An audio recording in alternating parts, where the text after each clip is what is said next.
दोस्तों, Indian climate change की बात करें तो यहाँ गुजरात, एमपी, यूपी बिल्कुल भारत के मध्य से कर्क रेखा गुजरती है।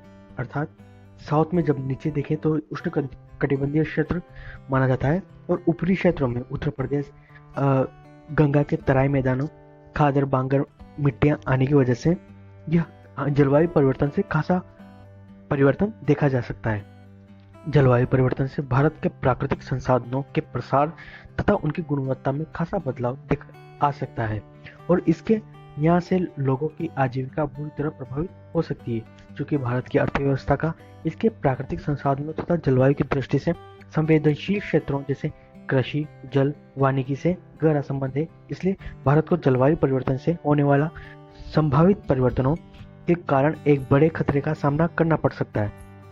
जलवायु परिवर्तन पर भारत की स्थिति को देखें तो गरीबी उन्मूलन की अनिवार्यता को देखते हुए वर्ष 2011-12 में सुरेश तेंदुलकर समिति के आंकड़ों के अनुसार 21.9% जनता अभी भी गरीबी रेखा के नीचे रह रही थी, एवं 24% लोगों पर तक बिजली नहीं पहुंची थी। 11वीं पंचवर्षीय योजना में इस बात पर जोर दिया गया कि आर्थिक विकास के लिए गरीबी को कम करना आवश्यक है। वर्ष 2019 में जारी ग्लोबल कार्बन एटलस की रिपोर्ट के अनुसार वर्ष 2017 में प्रमुख देशों का प्रति व्यक्ति कार्बन डाइऑक्साइड उत्सर्जन कुछ इस प्रकार है, जैसे कि चीन का 27% है, 27.2% है, और संयुक्त राज्य अमेरिका का 14.6% है। चीन का जो 27.2% है वो लगभग 9,839 मीट्रिक टन है, और भारत का देखें तो ये 2467 अर्थात 2467 जो कि 6.8% है। उसके बाद रूस और जापान आते हैं। भारत में जलवायु परिवर्तन और मौसमी घटनाओं की बात करें तो सतह का तापमान जो कि पिछली शताब्दी से 0.4 डिग्री सेल्सियस की वृद्धि देखी गई है। पश्चिमी घाट के किनारे, मध्य भारत, अभ्यंतर प्रायद्वीप और पूर्वोत्तर भारत में जहाँ तापमान वृद्धि की प्रवृत्ति देखी गई, वहीं उत्तर पश्चिम भारत और दक्षिण भारत के भागों में तापमान में कमी के लक्षण दृष्टिगोचर हुए हैं। और वर्षा को देखा जाए तो यह विभिन्नताएं पाई गई है अलग अलग जगहों पर, और लालिनो और एलनिनो मुख्यतः देखा गया है। पश्चिमी तट और उत्तर आंध्र प्रदेश और उत्तर पश्चिम भारत में वर्षा ऋतु के समय वर्षा में वृद्धि पाई गई है। पिछले 100 वर्षों में सामान्य से 10% से 12% तक है, जबकि पूर्वी मध्य प्रदेश, पूर्वोत्तर भारत, गुजरात और केरल के कुछ भागों में मौसमी वर्षा में भी पिछले 100 वर्षों में सामान्य से 6% से 8% कमी पाई गई है। और विषम परिस्थितियों जैसे कि विषम मौसमी घटनाएं, तूफान, आंधी, सूखा पड़ना, सूखे की बारंबारता में वृद्धि होना और समुद्री जल स्तर में वृद्धि होना, हिमालयी ग्लेशियरों पर प्रभाव, यह सामान्यतः देखा जा सकता है। भारत की जलवायु परिवर्तन में योगदान अर्थात समझौता वार्ताओं की बात करें तो यूएनएफसीसी के अंतर्गत ग्रीन हाउस गैसों में कमी लाने के उद्देश्य से भारत ने 22 अप्रैल 2016 को पेरिस समझौते पर हस्ताक्षर किए।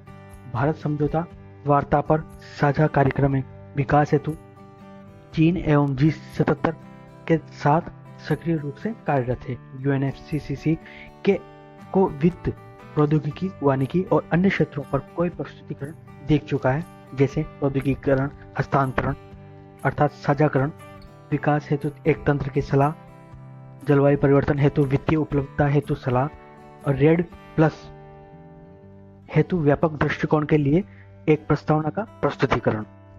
समुद्री जल स्तर में वृद्धि की बात की जाए तो उत्तरी हिंद महासागर के तटीय ज्वार भाटा के द्वारा यह अनुमान लगाया गया है कि समुद्री स्तर में प्रतिवर्ष 1.06 से 1.75 mm के बीच वृद्धि हो रही है।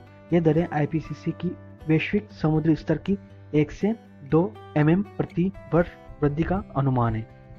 जलवायु परिवर्तन पर राष्ट्रीय कार्य योजना अर्थात national action plan on climate change NAPCC द्वारा कुछ जगहें चिन्हित की गई है, जैसे कि उत्तर पश्चिम भारत जो कि सतही वायु तापमान में वृद्धि से चावल के उत्पादन में कमी आएगी, चिनाब नदी जिससे कि सूखे के अवसरों पर ग्लेशियर के पिघलने से पानी की व्यवस्था की जाती है अर्थात जल की व्यवस्थाएं की जाती थी, उनमें कमी अर्थात 49.1% तक कमी देखी जाएगी।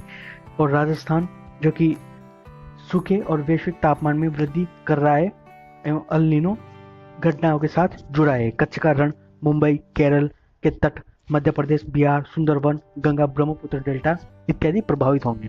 और एनआईपीसीसी द्वारा कुछ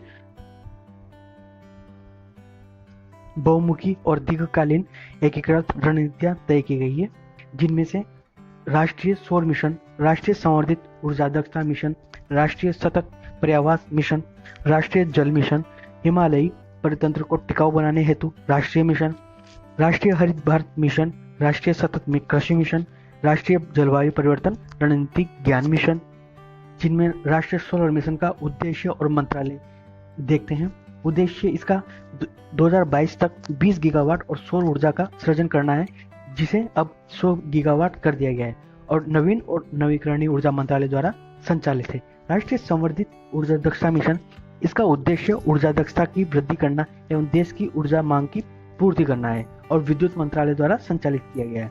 राष्ट्रीय सतत पर्यावरण मिशन, जिसका उद्देश्य भवनों के ऊर्जा बचत सुधारों, ठोस अपशिष्ट प्रबंधन और सार्वजनिक परिवहन को सुनिश्चित करना है और आवास और शहरी मंत्रालय द्वारा सुनिश्चित किया गया है अर्थात संचालित किया गया है। राष्ट्रीय जल मिशन, जिसका उद्देश्य जल संरक्षण, जल की बर्बादी को कम करना, राज्य के अंदर और बाहर उचित जल वितरण की सुनिश्चित करना, और इसे जल शक्ति मंत्रालय द्वारा नियंत्रित किया गया है।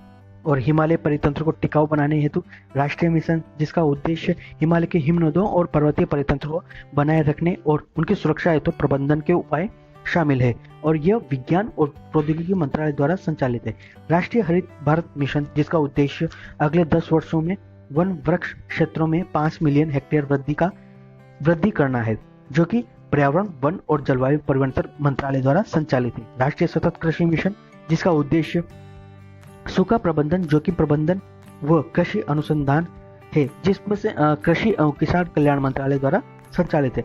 राष्ट्रीय जलवायु परिवर्तन कार्य नीति विज्ञान मिशन, जिसका उद्देश्य जलवायु परिवर्तन की चुनौतियों और प्रतिक्रियाओं की पहचान करने के लिए रणनीतिक ज्ञान मिशन है अर्थात रणनीतियां बनाना, जो कि विज्ञान और प्रौद्योगिकी मंत्रालय द्वारा संचालित है। जलवायु परिवर्तन और मूल्यांकन पर भारतीय तंत्र, इनका Indian network climate change assessment जिसे कहते हैं, जो कि जलवायु परिवर्तन मंत्रालय के अंतर्गत आता है। ये पहले कई भागों में वितरित था अर्थात अलग अलग अपर्याप्त एवं बिखरा हुआ था, जो कि एक संस्था के रूप में जलवायु परिवर्तन पर अनुसंधान हेतु घरेलू अनुसंधान को प्रोत्साहित देना और एक नेटवर्क आधारित कार्यक्रम है, जिसे पूरे देश में 120 से अधिक संस्थाएं और 250 से ऊपर अधिक वैज्ञानिक सम्मिलित है, जिसका उद्देश्य मापन अर्थात मेजरिंग, निगरानी करना, मॉनिटरिंग करना और मॉडलिंग पर आधारित है नीति निर्माण करना है। इस प्रकार इसकी 2009 में पर्यावरण एवं वन एवं जलवायु परिवर्तन मंत्रालय द्वारा इनका को लाया गया था अर्थात इनका की स्थापना की गई थी। इनका के कुछ पार्ट्स है जैसे कि black carbon, developing sensorise ecosystem monitoring, impact assessment, centre for advance studies, integrated V&A assessment, green house gas inventory programme शामिल है। इनका द्वारा बहुत ही संवेदनशील क्षेत्रों को 4 भागों में बांटा गया है, जो कि 2030 तक जलवायु परिवर्तन के द्वारा पड़ने वाले प्रभावों को बताया गया है। 4 संवेदनशील क्षेत्रों की बात करें तो उत्तरी पूर्वी भारत, तटीय क्षेत्र, पश्चिमी घाट और हिमालय क्षेत्र शामिल है। उत्तरी पूर्वी भारत में जलवायु पैमानों की बात करें तो रात्रि के समय तापमान में वृद्धि, ग्रीष्म वर्षण में वृद्धि, शीत वर्षण में कमी, असतत तापमान में 1.8 डिग्री से 2.1 डिग्री तक कमी का अनुमान। और परितंत्र की तरह से देखा जाए उत्तरी पूर्वी भारत में तो यह मृदा अपरदन के कारण चाय रोपण का प्रभावित होना, ग्रीष्म वर्षण के कारण सतह जल एवं भूस्खलन में वृद्धि, कृषि उत्पादकता के लाभ का अनुमान, लेकिन धान जो उत्पादक पर नकारात्मक प्रभाव देखने को मिलेगा। और स्वास्थ्य को देखा जाए तो उत्तरी पूर्वी भारत में स्वास्थ्य के लोगों पर क्या प्रभाव पड़ेगा, रोजगार क्षति, स्वास्थ्य पर विपरीत प्रभाव तथा तापमान और आर्द्रता में वृद्धि के कारण मलेरिया जैसी बीमारियों का वृद्धि का अनुमान। तटीय क्षेत्रों में जलवायु पैमाने पर परिवर्तन कुछ इस प्रकार से है। समुद्र स्तर में वृद्धि, वर्षण तीव्रता में वृद्धि, समुद्री सतह तापमान में वृद्धि और चक्रवात तूफानों की तीव्रता में वृद्धि। और परितंत्र में परिवर्तन को प्रभावों को देखा जाए तो नारियल के उत्पादन में वृद्धि, आवासों के विशिष्ट परितंत्रों का डूबना जैसे मैंग्रोव और समुद्र ताजे जल की मछलियों के वितरण एवं उत्पादन में परिवर्तन।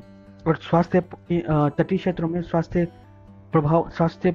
के लोगों पर प्रभाव देखा जाए तो रोगों की संख्या, मृत्यु दर में वृद्धि होना, कृषि पर्यटन, मत्स्य पर प्रभाव के कारण जीविकोपार्जन का खत्म होना, समुद्र जल स्तर में वृद्धि से बाध्यकारी प्रवर्सन अर्थात माइग्रेशन।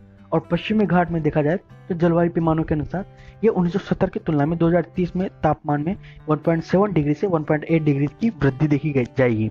पेरिया के विश्वत पर्वतीय वनों में वर्षण में कमी और परितंत्र में प्रभावों पर देखा जाए तो नकदी फसलों जैसे कॉफी, चाय और विपरीत प्रभाव देखे जाएंगे। वर्षण में वृद्धि के कारण बड़े पैमाने पर बाढ़ और मृदा अपरदन देखा जाएगा। स्वास्थ्य की देखभाल के स्वास्थ्य पर प्रभाव, बाढ़ के कारण रोगों एवं मृत्यु की संख्या में वृद्धि, नकदी फसलों एवं पर नकारात्मक प्रभाव के कारण रोजगार में कमी जिससे स्वास्थ्य एवं जीवन प्रत्याशा पर प्रभाव देखने को मिलेगा। हिमालयी क्षेत्रों में जलवायु पैमाने के अनुसार 1970 की तुलना में 2030 में जलवायु परिवर्तन की तीव्रता में 2 से 12% की वृद्धि हुई है और 1970 की तुलना में 2030 तक तापमान में 1.7 डिग्री से 2.2 डिग्री तक वृद्धि देखी जाएगी अर्थात प्रभावित होगी। परितंत्र प्रभावों को देखा जाए तो वनाग्नि में वृद्धि, ग्लेशियरों के पिघलने में वृद्धि और स्वास्थ्य पर ठंडे क्षेत्रों में वन के कचरे एवं लकड़ी की समाप्ति के कारण ऊष्मा प्राप्त करने में कठिनाई होगी और अत्यधिक बाढ़ के कारण भूस्खलन, इस कारण कृषि क्षेत्र के प्रभावित होने से खाद्य उत्पादन में प्रभावित होगा अर्थात माइग्रेशन। तापमान की वृद्धि के कारण रोगों की संख्या में वृद्धि देखी जाएगी। जलवायु परिवर्तन के कारण लघु अवधि प्रभावों की बात करें तो समुद्री स्तर में वृद्धि एवं चरम घटनाएं जैसे कि वार्षिक वर्षण में वृद्धि का अनुमान और कुछ कृषि पर प्रभाव जैसे कि मक्का और ज्वार 50% तक उत्पादन में कमी की संभावना देखी जाएगी। नारियल और जिन क्षेत्रों में लगभग 10% की वृद्धि की संभावना है वहां नारियल 30% तक उत्पादन वृद्धि की संभावना है। एवं चावल, पशुधन की उत्पादकता और तापीय तनाव पर का प्रभाव, प्राकृतिक परितंत्र एवं जैव विविधता पर प्रभाव और मानव स्वास्थ्य पर प्रभाव। मानव स्वास्थ्य की बात करें तो प्रत्यक्ष रूप से स्वास्थ्य का पर प्रभाव ताप आघात के रूप में देखने को मिलेगा, हीट स्ट्रोक। इसी प्रकार दीर्घावधि जलवायु परिवर्तन के संभावित प्रभाव देखें तो जल संसाधनों पर प्रभाव, कृषि और खाद्यान्न उत्पादन पर प्रभाव, स्वास्थ्य पर प्रभाव, वनों पर प्रभाव, विषम घटनाओं के प्रति संवेदनशीलता में कमी आना, तटीय क्षेत्रों पर प्रभाव, दीर्घकालिक प्रभावों की गणना की जा सकती है। भारत द्वारा हरित गृह गैस उत्सर्जन के शमन हेतु उठाए गए आवश्यक कदम कुछ निम्न प्रकार है, जैसे कि समन्वित ऊर्जा नीति जिसमें सार्वजनिक परिवहन पर जोर दिया गया, परमाणु एवं जल विद्युत के विकास को तेज करना, इसमें लक्ष्य शामिल थे स्वच्छ कोयला प्रौद्योगिकी हेतु प्रौद्योगिकी मिशन चलाना और सार्वजनिक बायोफ्यूल प्लांटेशन सहित नवीनीकरण ऊर्जा पर सक्रिय नीति का निर्माण करना। और ग्रामीण विद्युतीकरण नीति 2006 लाई गई। इसी के अंतर्गत राष्ट्रीय पर्यावरण नीति 2006 एवं पर्यावरणीय प्रभाव मूल्यांकन पर इसकी अधिसूचना, भारतीय सौर ऋण योजना, बचत लैंप योजना भारत सरकार द्वारा ग्रीन हाउस इफेक्ट में उठाए गए कदमों में शामिल किए गए। बायोफ्यूल पर राष्ट्रीय नीति नवीन और नवीनीकरणीय ऊर्जा मंत्रालय द्वारा भारत ने वर्ष 2022 तक 175 गीगावाट नवीनीकरण ऊर्जा का महत्वाकांक्षी लक्ष्य निर्धारित किया गया, जिसमें से 10 गीगावाट ऊर्जा उत्पादन जैव भार आधारित होगा अर्थात जैव ऊर्जा द्वारा निर्धारित होगा। और लक्ष्यों की बात करें तो 2017 तक बायोडीजल एवं बायो इथेनॉल हेतु बायोफ्यूल का मिश्रण लक्ष्य 20% रखा गया। बायो इथेनॉल ब्लेंडिंग स्तर को पहले से ही बाध्यकारी बनाया जा चुका है, जो अक्टूबर 2008 से प्रभावी है। पेट्रोल इथेनॉल ब्लेंडिंग में पेट्रोल में 5% इथेनॉल का मिश्रण करना बाध्यकारी है, किंतु तेल कंपनियां अभी भी 2% इथेनॉल को ही पेट्रोल में मिश्रित कर पा रही है। परंतु हाल या 2024 तक की बात करें तो अभी लगभग 15% इथेनॉल ब्लेंडिंग की जा रही है। ऊर्जा संरक्षण भवन संहिता, जिसे एनर्जी कंजर्वेशन बिल्डिंग कोड भी कहा जाता है, इसके शॉर्ट फॉर्म ECBC कहा जाए। यह लगभग 22 राज्यों के अनिवार्य ECBC विभिन्न स्तरों पर क्रियान्वित है, जो कि आदर्श रेटिंग सिस्टम हेतु गृह अर्थात गृह भी जिसे कहते हैं green rating for integrated habitat assistant, और विशाल क्षेत्र विकास हेतु EIA और मिनिस्ट्री ऑफ EFCC के अंतर्गत आता है, और IGBC Indian green building council का लीड रेटिंग सिस्टम जो ECBC है इन सब के साथ समन्वय कर रहा है। और लगभग जिन व्यावसायिक भवनों का जुड़ा हुआ भार 100 किलोवाट या 120 किलोवाट 120 kVA संविदा मांग होती है, उनके लिए न्यूनतम ऊर्जा मानक तैयार करता है। अर्थात किस प्रकार का एयर वेंटिलेशन होगा, कम से कम AC और रेफ्रिजरेटर इनकी आवश्यकता को ध्यान में रखते हुए प्रकाश अथवा लाइट का वेंटिलेशन, सूर्य की किरणों का वेंटिलेशन किस प्रकार होगा जिससे कम से कम एनर्जी खपत कम हो और नेचुरली ज़्यादा दिखे। इसके उद्देश्यों की बात करें तो पर्यावरण प्रदूषण को निम्न से कम और ऊर्जा उपयोग सक्षमता में वृद्धि करना और ऊर्जा के संकट से उबारना है। हरित भवन के मौलिक सिद्धांत की बात करें, संरचना डिजाइन दक्षता, ऊर्जा दक्षता, जल दक्षता, पदार्थ दक्षता, अपशिष्ट एवं विषाक्त पदार्थों की कमी, घरेलू पर्यावरण गुणवत्ता में वृद्धि। इसी कड़ी में गृह की बात करें अर्थात green rating for integrated habitat assessment की बात करें तो इसके द्वारा पूरे जीवन चक्र में अर्थात एक भवन के पूरे जीवन चक्र में पर्यावरण निष्पादन का मूल्यांकन करना और दिशा निर्देश मापदंड मूल्यांकन को हर तीसरे वर्ष संशोधित किया जाता है, ताकि इस दौरान नवीनतम वैज्ञानिक विकास को भी सम्मिलित किया जा सके अर्थात मॉडिफिकेशन किया जा सके। यह रेटिंग सिस्टम स्वीकृत ऊर्जा मापदंडों एवं पर्यावरण सिद्धांतों पर आधारित है, जो राष्ट्रीय अंतर्राष्ट्रीय रूप से स्थापित अभ्यासों एवं उभरते हुए अवधारणाओं के बीच संतुलन स्थापित करने की मांग करेगा। गृह के 8 मापदंड है, जो कि कार्यस्थल चुनाव, कार्यस्थल योजना, संसाधनों के संरक्षण उपयोग, कार्य प्रक्रिया का निर्माण, रखरखाव अर्थात नवाचार बिंदु और अर्जित किए हुए पॉइंट्स के आधार पर सर्टिफिकेट के विभिन्न स्तरों 1 to 5 स्टार रेटिंग को प्रदान किया जाना इनमें शामिल है। और लाभ की बात करें तो इसके लाभ जो ग्रीन हाउस उत्सर्जन कमी, ऊर्जा खपत कमी और प्राकृतिक संसाधनों पर भार में कमी का रूप में मिलेगा। इसी कड़ी में व्यवस्था को सुधारते हुए IGBC 2001 में इसका स्थापना किया। IGBC means Indian green building council. Indian green building council जो IGBC के नाम से उद्भेदित है।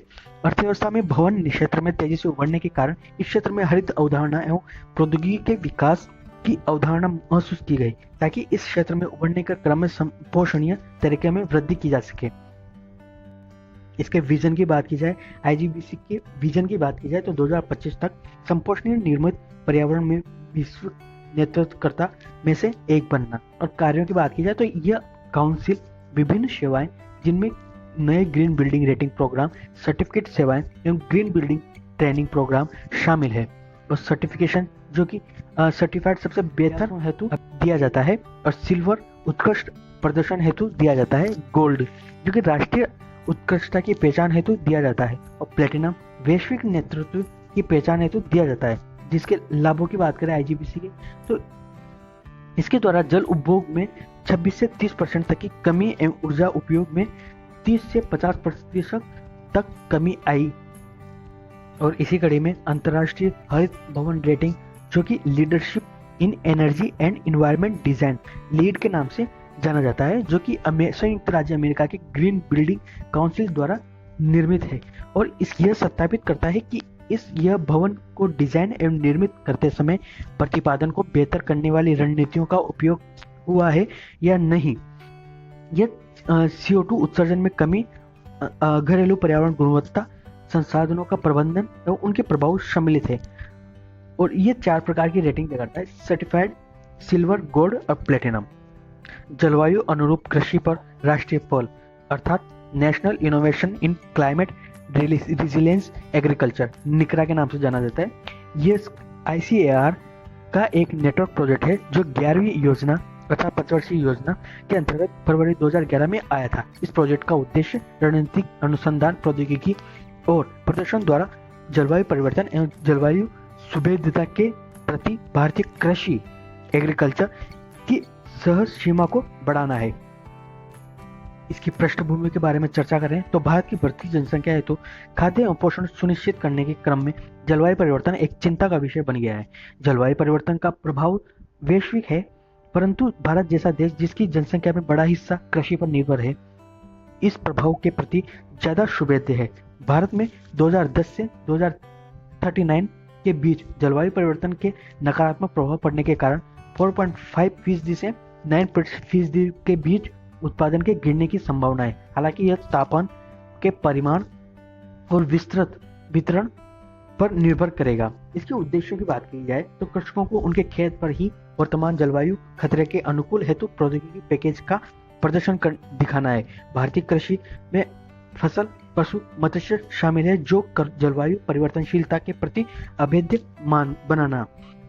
इस हेतु उन्नत उत्पाद पर विकास एवं खतरा प्रबंधन प्रौद्योगिकी को अपनाना है और इसके लिए रणनीतिक अनुसंधान अर्थात रिसर्च फाउंडेशन ICAR द्वारा किया जाता है, जो कि जिसके अंतर्गत फसल, बागवानी, पशु, प्राकृतिक संसाधन प्रबंधन और मत्स्य क्षेत्र आते हैं।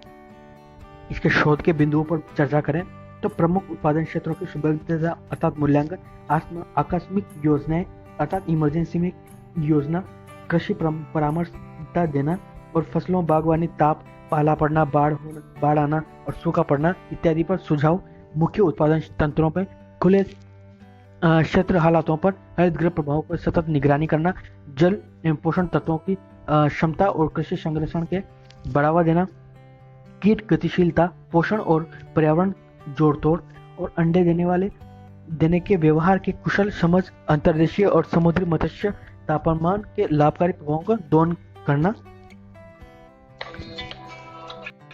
UNFCCC द्वारा हेतु राष्ट्रीय संचार Netcom, UNFCCC national communication for UNFCCC जिसे कहा जाता है नेटकॉम। UNFCCC के अनुच्छेद 4 के अनुसार हर पार्टी अर्थात हस्ताक्षरकर्ता देश कॉन्फ्रेंस ऑफ पार्टीज के कुछ बातों को सूचना का संचार करेगा, जैसे कि मानव जनित उन सभी हरितगृह गैसों उत्सर्जन और सिंकों द्वारा निष्कासन जो मॉन्ट्रियल प्रोटोकॉल द्वारा नियंत्रित नहीं है, उन सब के बारे में जानकारी साझा करेगा। कन्वेंशन ऑफ पार्टीज के कदमों को, परिकलित कार्यों को सामान्य विवरण देगा अर्थात जवाबदेहिता के लिए सुनिश्चित करेगा। नेटकॉम की बात करें तो यह ग्रीन हाउस विस्तृत सूची, क्षमता निर्माण और कन्वेंशन के क्रियान्वयन हेतु कदम इन अवयवों पर काम करता है और उद्देश्यों की बात करें तो वायुमंडल में हरितगृह गैसों की सांद्रता का स्तरीकरण, जलवायु तंत्र के साथ खतरनाक मानवीय दखलंदाजी को रोकना, संपोषणीय तरीके से आर्थिक विकास करना शामिल है। नेटकॉम के तैयार करने का दृष्टिकोण क्या था? निम्नलिखित 1994 में के लिए ग्रीन हाउस गैस का व्यापक विस्तृत सूची का विकास और इसकी विश्वसनीयता को बढ़ाना और ग्रीन हाउस उत्सर्जन की अनिश्चितता में कमी करना, सलाहकारी सम्मेलन और योजना का प्रशिक्षण कार्यशाला, जलवायु परिवर्तन मुद्दे एवं विकासीय आर्थिक प्रक्रियाओं के बीच संबंध विकसित करने हेतु नीति निर्माताओं, योजनाओं और निर्माता एवं अनुसंधानकर्ता की भागीदारी सुनिश्चित करना शामिल है। Thank you.